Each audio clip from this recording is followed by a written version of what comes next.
The Chinese room experiment. In 1950, Alan Turing, one of the godfathers of computation and the first person to imagine the possibility of an artificial intelligence, wrote a paper where he described what we now call the Turing test.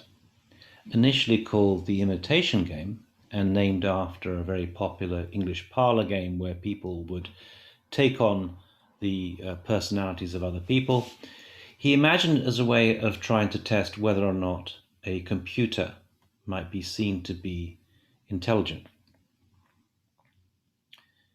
In the Turing test, there would be a judge, someone who would be comparing the output of a computer with that of a human being. It was based not on speech, but on text that was generated. And the neat thing about this particular test was that you were able to test the intelligence of the machine without having to define precisely the terms by which you were testing it.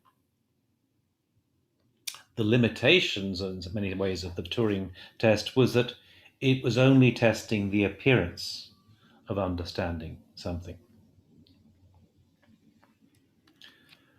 Subsequent to that, John Searle, a philosopher based at University of California, Berkeley, devised what he called a thought experiment that he called the Chinese room experiment, which can be seen as a form of critique of the Turing test. The Chinese room experiment was really about whether or not a computer would actually understand what was happening. And the comparison that has been made is with an individual who is in a room and who is in the process of translating Chinese. But that individual, importantly, does not understand Chinese.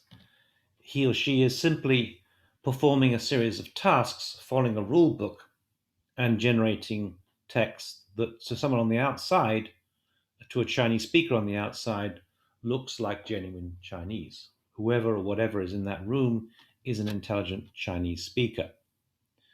But what that person is doing is simply manipulating squiggles and squaggles to produce Chinese language behavior.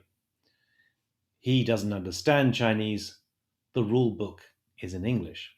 When the rule book here says, take a squiggle squiggle sign from basket number 1 and put it next to squoggle squoggle sign in basket number 2.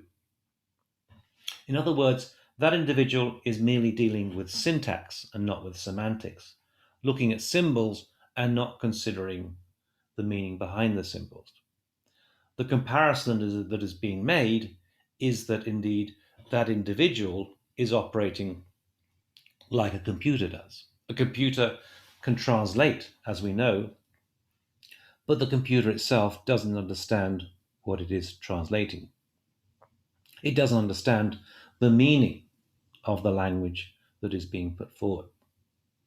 So this has been a very powerful argument put forward, challenging whether or not AI possesses consciousness. AI might be able to perform certain tasks, but it doesn't understand what it is doing any more than that individual in the Chinese room who is producing text that looks convincingly Chinese understands the Chinese that he or she is translating.